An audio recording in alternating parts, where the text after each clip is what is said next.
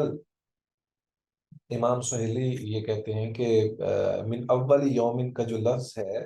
اس سے یہ ثابت ہوتا ہے کہ یہ مسجد قباء ہے، کیونکہ اس مسجد کی بنیاد پہلے ہی دن اس وقت رکھی گئی جب رسول اللہ صلی اللہ علیہ وسلم ہجرت فرما کر مدینہ تشریف لائے۔ لیکن یہ ہے کہ اس کے دوسرے حصے پر وہ بیان کر دیں کہ اس کا دوسرا حصہ جو ہے کہ فیہ رجال یحبون ان یتطہروا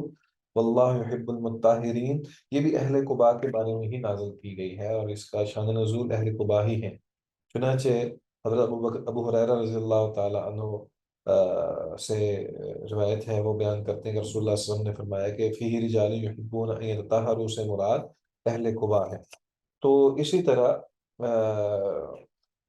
اس میں سیدنا جابر بن عبداللہ رضی اللہ تعالیٰ عنہ، ابو ایوب انصاری اور انس بن مالک، وہ سب یہ کہتے ہیں کہ یہ آیت جو ہے یہ انصار کے حوالے سے، یعنی یہ اہل قباء کے حوالے سے نازل ہوئی ہے۔ تو نبی صلی اللہ علیہ وسلم نے بلکہ پوچھا کہ یا معاشر انصار ان اللہ قد اثنى علیکم من فی الطہور فما طہورکم، کہ اے انصار کی جماعت، تمہاری صفائی کس طریقے کی ہوتی ہے جس کی وجہ سے اللہ تبارک و تعالیٰ نے تمہاری تعریف فرمائی ہے؟ تو بنی عمر کہنے لگے کہ ہم بول و براز کے بعد مٹی کے ڈھیلے استعمال کرتے ہیں، اور اس کے بعد مزید پاکیزگی کے لیے پانی سے طہارت کرتے ہیں۔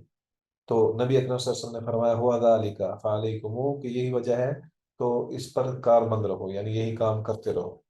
تو مقصد یہ ہے کہ اس سے مراد مسجد قباء ہے، جبکہ دیگر کئی روایات سے جو بات سامنے آتی ہے اس کا مطلب یہ ہے کہ مسجد نبوی ہے۔ تو صحیح بات یہی ہے کہ دونوں ہی لمسجد اسس علی التقوی ہے، یعنی دونوں کی بنیاد ہی تقوی کی بنیاد پر ہے۔ تو اس میں کوئی حرج نہیں ہے کہ دونوں کے بارے میں ہی یہ کہا جائے۔ البتہ مسجد قباء کی ایک فضیلت یہ بیان کی گئی ہے، نبی اکرم صلی اللہ علیہ وآلہ وسلم سے عبداللہ بن عمر رضی اللہ تعالیٰ عنہ بیان کرتے ہیں کہ رسول اللہ صلی اللہ علیہ وآلہ وسلم جو ہیں وہ مسجد قباء کبھی سواری پر اور کبھی پیدل تشریف لاتے، اور یہاں آ کر 2 رکعتیں نوافل ادا کرتے۔ تو رسول اللہ صلی اللہ علیہ وسلم نے ایک اور حدیث میں کہ رسول اللہ صلی اللہ علیہ وسلم نے فرمایا کہ صلاۃ فی مسجد قباء کعمرۃ، کہ مسجد قباء میں نماز پڑھنا عمرہ ادا کرنے کی مانند ہے۔ تو سہل بن حنیف فرماتے ہیں کہ نبی صلی اللہ علیہ وسلم نے فرمایا من تطہر فی بیتی ثم اتی مسجد قباء فصلی فیہ صلاۃ کان لہ کاجر عمرہ، کہ جو شخص اپنے گھر سے وضو کرے اور پھر مسجد قباء آیا تو اس نے یہاں آ کر نماز پڑھی، اس کو عمرہ ادا کرنے جیسا ثواب ملے گا۔ تو یہ فضیلت ہے مسجد قباء کی، اور نبی اکرم صلی اللہ علیہ وآلہ وسلم نے اس کی پہلی بنیاد رکھی ہے۔ یہاں پر نبی صلی اللہ علیہ وآلہ وسلم نے کتنی دیر قیام فرمایا ہے، اس کے بارے میں مختلف آراء ہیں۔ کچھ اس کو 18 دن تک لے گئے ہیں، اور کچھ 3 راتیں کہتے ہیں، اور کچھ 10 راتوں کا ذکر کرتے ہیں، کچھ 22 راتیں کہتے ہیں۔ تو بہرحال یہ مختلف اقوال ہیں۔ البتہ نبی اکرم صلی اللہ علیہ وآلہ وسلم جس روز یہاں سے نکلے وہ جمعے کا روز تھا، اور نبی اکرم صلی اللہ علیہ وآلہ وسلم ابھی تھوڑی دیر نکلے ہی ہیں قباء سے، جب تھوڑا سا آگے گئے ہیں تو اس روز کے بارے میں یہ بتایا جاتا ہے کہ مدینہ منورہ میں جو ہے وہ پہنچنے سے پہلے ہی جمعہ فرض ہوا، اور نبی اکرم صلی اللہ علیہ وآلہ وسلم نے یہاں پہ جو قباء کے ایک بستی کے بالکل قریب جگہ ہے، وہیں پہ آپ نے جمعہ جو ہے وہ ادا کیا، سب سے پہلا جو ہے وہ جمعہ پڑھایا نبی صلی اللہ علیہ وسلم نے جو جمعہ پڑھایا۔ البتہ اس سے پہلے اسلام میں پہلا جمعہ سیدنا مصعب بن عمیر نے پڑھایا ہوا ہے، جیسا کہ امام احمد بن حنبل رحمہ اللہ بیان کرتے ہیں کہ اس سے پہلے مصعب بن عمیر رضی اللہ تعالیٰ عنہ نے مدینہ میں جمعہ پڑھایا تھا۔ اور اسی طرح ایک بحرین کی ایک مسجد جواسا ہے، جس کے بارے میں یہ کہا جاتا ہے کہ وہ وہاں بھی ایک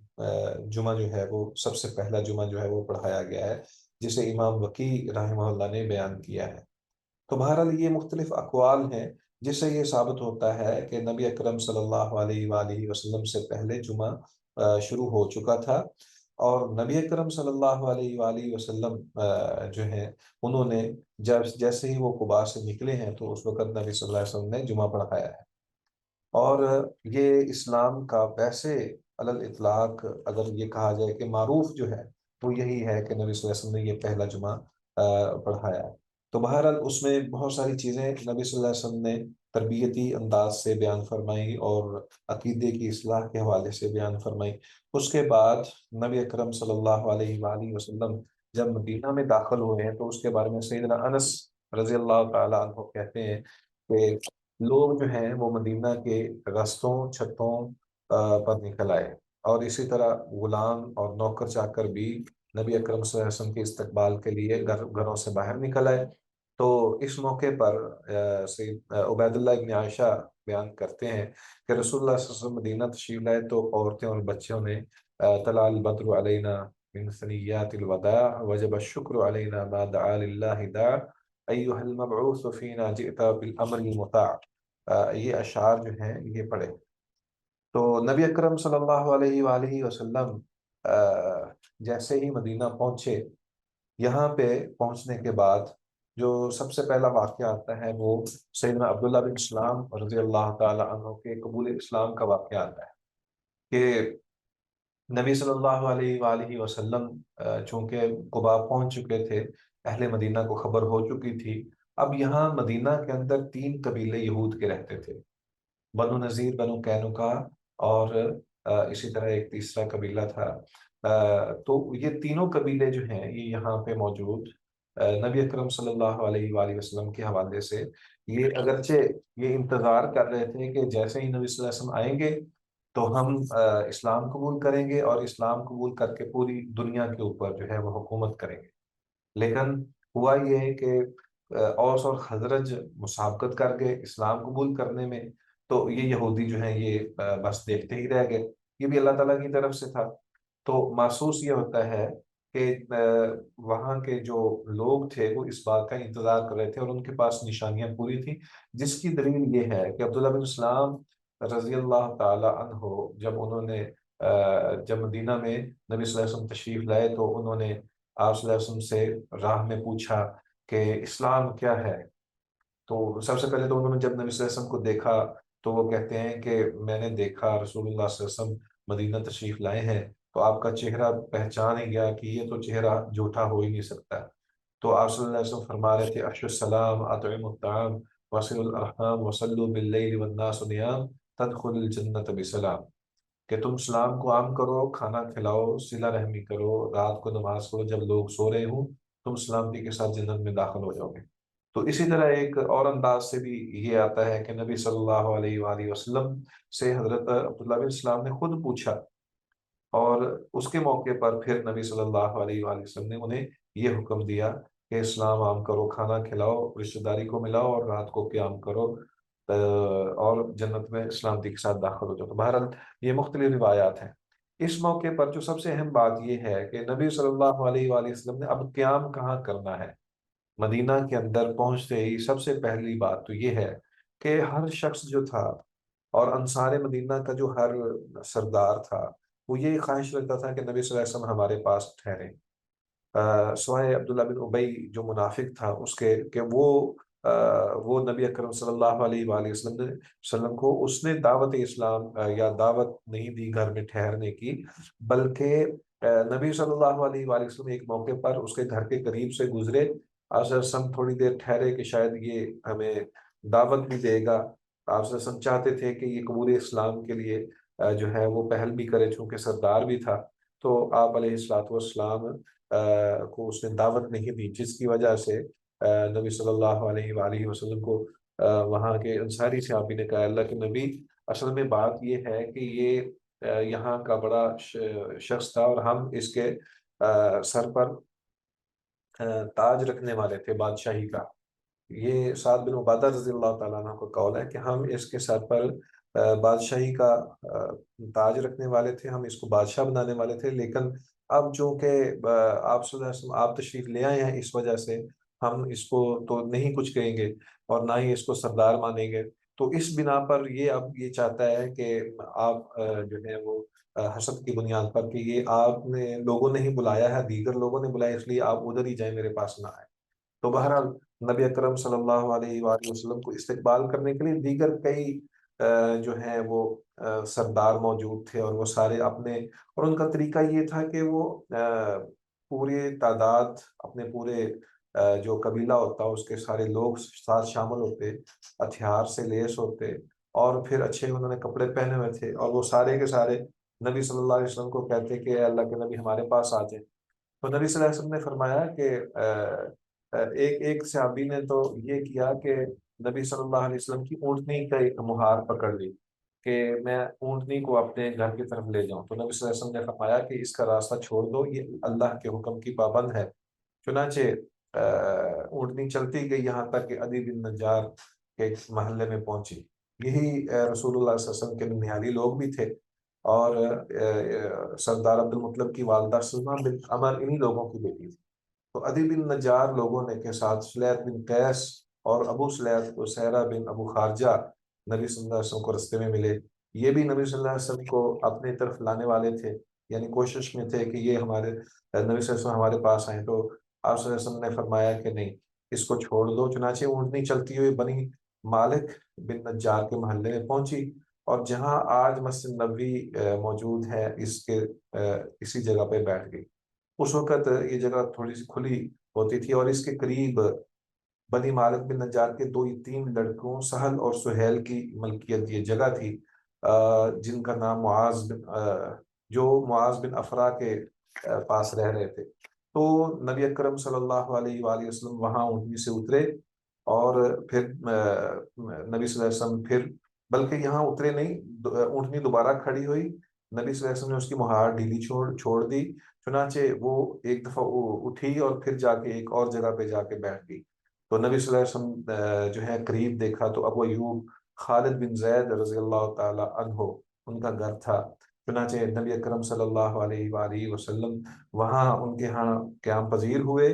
اور آپ صلی اللہ علیہ وسلم نے اپنا سارا سامان وغیرہ اتارا اور وہاں پہ ٹھہر گئے۔ اس کے بعد یہ چیز بیان ہوتی ہے کہ نبی اکرم صلی اللہ علیہ وآلہ وسلم یہاں پر پہنچنے کے بعد سب سے پہلے جو کام ہوا ہے وہ مسجد نبوی کی تعمیر کا ہوا ہے، لیکن یہاں پہ ایک اور بات بھی بڑی دلچسپ ہے، اور وہ یہ ہے کہ سیدنا سلمان فارسی رضی اللہ تعالی عنہ انہوں نے اسلام قبول کیا ہے۔ ہوا یہ کہ جب نبی صلی اللہ علیہ وآلہ وسلم قباء پہنچے ہیں، تو سیدنا سلمان فارسی فارس سے چلتے ہوئے نبی صلی اللہ علیہ وآلہ وسلم کی خدمت میں حاضری کے لیے اور اسلام کے شوق میں وہ وہاں سے نکلے ہیں۔ تو نبی صلی اللہ علیہ وآلہ وسلم کو وہ پہچانتے نہیں تھے، لیکن نشانیاں معلوم تھیں کہ وہ صدقہ نہیں کھاتے، ان کے کمر پر جو ہے وہ مہر نبوت ہے، تحفہ قبول کرتے ہیں۔ تو چنانچہ حضرت سلمان فارسی جیسے ہی نبی صلی اللہ علیہ وسلم قباء پہنچے تو سلمان فارسی نے چند کھجوریں لیں، اور صدقہ کی کھجوریں لے کر نبی صلی اللہ علیہ وسلم کے پاس پہنچے، اور آپ صلی اللہ علیہ وسلم کی خدمت میں وہ کھجوریں پیش کی۔ تو نبی صلی اللہ علیہ وسلم نے چونکہ پوچھا کہ یہ کھجوریں کون سی ہیں، تو انہوں نے سیدنا سلمان فارسی بیان کرنے لگے کہ یہ صدقے کی کھجوریں ہیں، تو آپ صلی اللہ علیہ وسلم نے فرمایا کہ کھاؤ، آپ نے خود نہیں کھائیں، دوسروں کو کھلا دی۔ اور حضرت سلمان فارسی کہتے ہیں کہ ایک نشانی تو واپس ہو گئی، یعنی پوری ہو گئی۔ اس کے بعد کچھ وقت گزرا، نبی صلی اللہ علیہ وآلہ وسلم کے لیے پھر انہوں نے کچھ کھجوریں جمع کی اور آپ صلی اللہ علیہ وسلم کی خدمت میں حاضر ہوئے اور جا کے عرض کرنے لگے اللہ کے نبی، یہ میں آپ کے لیے تحفہ لایا ہوں۔ چنانچہ نبی صلی اللہ علیہ وسلم نے خود بھی کھائیں اور صحابہ کو بھی کھلائیں۔ تو سلمان فارسی کہنے لگے کہ یہ دوسری نشانی پوری ہوئی۔ پھر تیسری مرتبہ نبی صلی اللہ علیہ وآلہ وسلم کی مہر نبوت دیکھنے کے لیے حضرت سلمان فارسی نکلے اور کوشش میں تھے کافی دیر تک کہ میں مہر نبوت دیکھوں۔ تو نبی صلی اللہ علیہ وسلم ایک موقع پر سیدنا عثمان بن مظعون کا جنازہ تھا بقیع الغرقد قبرستان میں، تو وہاں پہ موجود تھے۔ تو حضرت سلمان فارسی کہتے ہیں کہ میں نے نبی صلی اللہ علیہ وسلم کو سلام کیا تو میں آپ کے ارد گرد گھومنے لگا، تو نبی صلی اللہ علیہ وسلم کو اندازہ ہو گیا کہ یہ میری مہر نبوت دیکھنا چاہتا ہے۔ چنانچہ نبی صلی اللہ علیہ وسلم نے اپنے کندھوں سے جو چادر تھی وہ تھوڑی سی سرکا دی، نیچے کر دی۔ تو حضرت سلمان فارسی کہتے ہیں کہ میں نے دیکھ لی کہ مہر نبوت موجود ہے، چنانچہ میں رونے لگا۔ تو نبی صلی اللہ علیہ وآلہ وسلم نے مجھے روتے ہوئے دیکھا تو مجھے اپنے پاس بٹھایا اور پھر ساری میری کہانی سنی کہ میں کیسے غلامی کے اندر فارس کے علاقے سے نکلا اور یہاں پہنچا، اور یہاں میں کس یہودی کے پاس جو ہے وہ غلامی کی زندگی بسر کر رہا ہوں۔ تو نبی صلی اللہ علیہ وسلم بہرحال اس موقع پر بہت خوش ہوئے۔ اس کے بعد حضرت سلمان فارسی مسلمان ہو گئے۔ اس کے بعد نبی اکرم صلی اللہ علیہ وآلہ وسلم کے جانسار صحابی رہے ہیں، اور ان کا واقعہ بڑا عظیم ہے کہ ان کی غلامی سے آزادی کا واقعہ بھی بڑا ایمان افروز ہے بھارت۔ اس کے بعد جب نبی صلی اللہ علیہ وآلہ وسلم وہاں پہنچتے ہیں تو سب سے پہلا کام جو نبی صلی اللہ علیہ وآلہ وسلم نے کیا ہے وہ مسجد نبوی کی تعمیر ہے۔ آپ کے علم میں ہے کہ مسجد نبوی کی تعمیر جو ہے یہ بہت ہی اہم مسئلہ تھا، اور چونکہ نبی اکرم صلی اللہ علیہ وسلم نے یہیں پہ قیام کرنا تھا، اللہ تبارک و تعالیٰ نے یہیں پہ انہیں حکم دیا تھا کہ یہاں پر آپ قیام پذیر رہیں گے۔ چنانچہ نبی اکرم صلی اللہ علیہ وآلہ وسلم اس ٹکڑے جو کہ دو یتیم بچوں کی جگہ تھی اس کو خریدنے کے لیے نبی اکرم صلی اللہ علیہ وآلہ وسلم نے کہا، تو سیدنا ابو بکر صدیق رضی اللہ تعالی عنہ نے مسجد نبوی کی تعمیر کے سلسلے میں زمین خریدی۔ امام بخاری سے بیان کرتے ہیں کہ جیسے ہی نبی اکرم صلی اللہ علیہ وآلہ وسلم کو پتہ چلا کہ یہ جگہ جو ہے یہ دو یتیم بچوں کی ہے، تو نبی اکرم صلی اللہ علیہ وآلہ وسلم نے ان سے بات کی کہ آپ اس زمین کا کیا کریں گے؟ تو بچوں نے پھر بتا دیا کہ یہ تو نبی صلی اللہ علیہ وسلم نے فرمایا کہ اس جگہ پہ ہم مسجد تعمیر کریں گے۔ چنانچہ نبی اکرم صلی اللہ علیہ وآلہ وسلم نے ان سے جو ہے وہ زمین خریدی۔ حضرت ابو بکر صدیق رضی اللہ تعالی عنہ نے جو ہے وہ زمین کے پیسے ادا کیے، اور پھر اس کے بعد اس جگہ پر، اس مقام پر جو ہے وہ مسجد تعمیر کی گئی۔ یہاں پہ سیدنا ابو بکر صدیق رضی اللہ تعالی عنہ کی فضیلت سامنے آتی ہے۔ ہم یہ جانتے ہیں کہ ایک دفعہ سیدہ عائشہ رضی اللہ تعالی عنہا نے پوچھا تھا، جب وہ آسمان کی طرف ستاروں کو دیکھ رہی تھی کہ اے اللہ کے نبی، جتنے ستارے ہیں آسمان پر کیا اتنی کسی کی نیکیاں ہوں گی؟ تو نبی صلی اللہ علیہ وسلم نے فرمایا کہ ہاں، عمر کی اتنی نیکیاں ہیں۔ تو وہ تھوڑی سی افسردہ ہوئیں۔ تو نبی صلی اللہ علیہ وسلم نے پوچھا کیا لگتا ہے کہ تو اپنے والد کے بارے میں؟ کہنے لگی ہاں اللہ کے نبی، میرے والد کی۔ تو آپ صلی اللہ علیہ وسلم نے فرمایا کہ عمر کی ساری زندگی کی نیکیاں ابو بکر کی ایک رات کی نیکی کے برابر ہے۔ تو مقصد یہ ہے کہ اس کے بعد مسجد نبوی بنیاد بنی ہے اسلام کے پھیلاؤ کے لیے۔ مسجد نبوی ہی اصل بنیاد بنی ہے، دین کے مرکز کے طور پر اس کو اختیار کیا گیا۔ یہیں سے نبی صلی اللہ علیہ وآلہ وسلم اپنے قافلے روانہ کرتے رہے۔ یہی دین اسلام کو سیکھنے سکھانے کے لیے یہی مرکز بنا، اور قیامت تک کے لیے یہ جگہ جو ہے یہ محفوظ بھی ہے کہ دجال بھی اس علاقے کی طرف نہیں جا سکتا، اور مسجد نبوی محفوظ رہے گی۔ تو وہ جگہ، جس جگہ کو حضرت ابوبکر صدیق رضی اللہ تعالی عنہ نے خریدا اور وقف کر دیا مسجد کے لیے، وہ کتنی پاکیزہ کمائی ہے۔ اسی بنا پر ایک حدیث میں یہ بھی آتا ہے کہ نبی اکرم صلی اللہ علیہ وسلم نے فرمایا کہ ایک پلڑے میں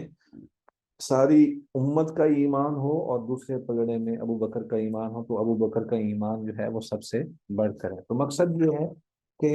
یہ ان کی طرف سے بہت بڑا ایک ہدیہ ہے امت کے لیے بھی، یہ بطور خاص جو انہوں نے صدقہ جاریہ اپنے لیے کیا اور امت کے لیے اس کو وقف کیا، یہ بہت ہی عظیم الشان ان کا صدقہ جاریہ ہے۔ تو مسجد نبوی کی تعمیر جو ہے یہ یکم ربیع الاول 622 میں یہ اس کی بنیاد رکھی گئی، اور نبی اکرم صلی اللہ علیہ وآلہ وسلم نے اپنے ہاتھ سے اس کی تعمیر شروع کی۔ اس مسجد کی تکمیل بتایا جاتا ہے کہ ماہ شوال یکم ہجری بمطابق اپریل 623 کو ہوئی۔ سیدنا انس رضی اللہ تعالی عنہ بیان کرتے ہیں کہ اس مسجد کے پہلے یہاں پہ کچھ قبریں بھی تھیں اور کچھ کھنڈر بھی تھے اور کچھ کھجوروں کے درخت بھی تھے، اور یہاں پہ جو ہے پرانا ایک کسی دور میں کوئی چشمہ بھی تھا۔ تو نبی صلی اللہ علیہ وآلہ وسلم نے قبریں اکھاڑنے اور کھنڈر ہموار کرنے اور کھجور کے درخت کاٹنے کا حکم دیا، اور کھجور کے تنے مسجد کے قبلے کی طرف ایک صف میں لگائے، اور مسجد کے دروازے کے دائیں بائیں دو طرف پتھر رکھ دیے۔ چنانچہ مسجد کے قبلے کی دیوار 70 ہاتھ اور اس کی چوڑائی 60 ہاتھ، اور اس کی بنیاد میں پتھر رکھے گئے، اور پھر اوپر کچی اینٹیں لگائی گئیں، اور چھت کی اونچائی 5 ہاتھ تھی۔ تو یہ ابتدا ہے مسجد نبوی کی، جس کے بارے میں نبی اکرم صلی اللہ علیہ وآلہ وسلم خود بھی اس تعمیر میں شامل رہے، اور آپ صلی اللہ علیہ وسلم یہ بھی فرماتے، جب جیسے ہی کوئی پتھر وغیرہ اٹھاتے تو کہتے اللہم لا خیر الا خیر الآخرہ فاغفر للانصار والمہاجرہ، کہ اے اللہ اصل بھلائی تو آخرت ایک کی بھلائی ہے، تو انصار اور مہاجرین کی مغفرت فرما۔ تو یہ بھی ایک بڑی عظیم سنت ہے کہ جیسے سیدنا ابراہیم علیہ السلام نے جب بیت اللہ کی تعمیر کی ہے تو اس وقت کچھ دعائیں مانگی ہیں، اور وہ قرآن کا حصہ بنی ہیں، اور وہ قبول بھی کی گئی ہیں، اللہ تعالیٰ نے ان کو قبولیت سے بھی نوازا ہے۔ تو اسی طرح نبی اکرم صلی اللہ علیہ وآلہ وسلم نے بھی جب مسجد نبوی کی تعمیر فرمائی ہے تو اس موقع پر یہ کہا ہے، یہ دعا کی ہے کہ لا خیر الا خیر الآخرہ فاغفر للانصار والمہاجرہ، کہ اللہ انصار اور مہاجرین کو بخش دے۔ تو مطلب یہ ہے کہ نبی اکرم صلی اللہ علیہ وسلم کی یہ سنت، اور یہ سنت ابراہیمی ہے، اور ہمارے لیے یہ بات سامنے آتی ہے کہ اگر کوئی نیکی خلوص دل سے کرے، بطور خاص جب مسجد نبوی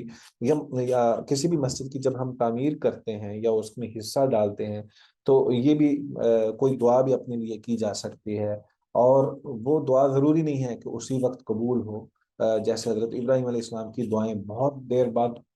جو ہیں وہ نبی صلی اللہ علیہ وسلم کی صورت کی شکل میں ہمارے لیے قبول ہوئیں، اسی طرح دعائیں جو ہیں وہ ہمیشہ قبول ہوتی ہیں، وہ بے شک کچھ دیر بعد ہی کیوں نہ ہو، لیکن یہ بھی ضروری نہیں ہے کہ اللہ تعالیٰ اسی وقت بھی قبول کر سکتے ہیں۔ تو بہرحال جب بھی نیکی کی جائے اخلاص کے ساتھ نیکی کی جائے، اور انسان محسوس کرے کہ یہ میرے لیے بہت ہی عظیم صدقہ جاری ہے، تو پہلے تو اس نیکی کی قبولیت کی دعا کرنی چاہیے، اور پھر اس کے علاوہ بھی اگر کوئی انسان جو ہے وہ اور بھی دعا کرنا چاہے تو وہ بھی قبول ہوتی ہے۔ تو بہرحال یہ مسجد جو ہے یہ نبی اکرم صلی اللہ علیہ وآلہ وسلم نے تیار کی، اور اس کے مشرقی جانب سیدنا عثمان رضی اللہ تعالیٰ عنہ کا گھر تھا، اور بعد میں جس کو اب باب جبریل کے نام سے یاد کیا جاتا ہے، اور مغربی دروازہ جو ہے وہ باب الرحمہ کے نام سے معروف ہے، اور ایک دروازہ جو ہے وہ پچھلی جانب تھا، جس کے بارے میں بتایا گیا تھا کہ 2 ستون بھی بنائے گئے اور وہاں پتھر بھی رکھے گئے، اور اس کی چھت جو ہے یہ کھجور کی شاخیں بچھا کر چھت ڈالی گئی۔ رسول اللہ صلی اللہ علیہ وآلہ وسلم نے فرمایا عریش کعریش موسیٰ خشیبات وثمام الشأن اعجل من ذلك، بس یہ موسیٰ علیہ السلام کے چھپر جیسا ہی ایک چھپر ہے، اس میں چند لکڑیاں اور کچھ ٹہنیاں ہیں، جبکہ موت اس سے بھی زیادہ قریب۔ تو بہرحال یہ مسجد نبوی کی تعمیر بہت ہی عظیم مرحلہ ہے۔ اس کے فضیلت کے حوالے سے چند ایک چیزیں ذکر کرتے ہیں، ہمارا وقت جو ہے وہ بالکل ختم ہونے والا ہے۔ نبی اکرم صلی اللہ علیہ وآلہ وسلم کا فرمان ہے صلاۃ فی مسجد ھذا خیر من الف صلاۃ فیما سوا،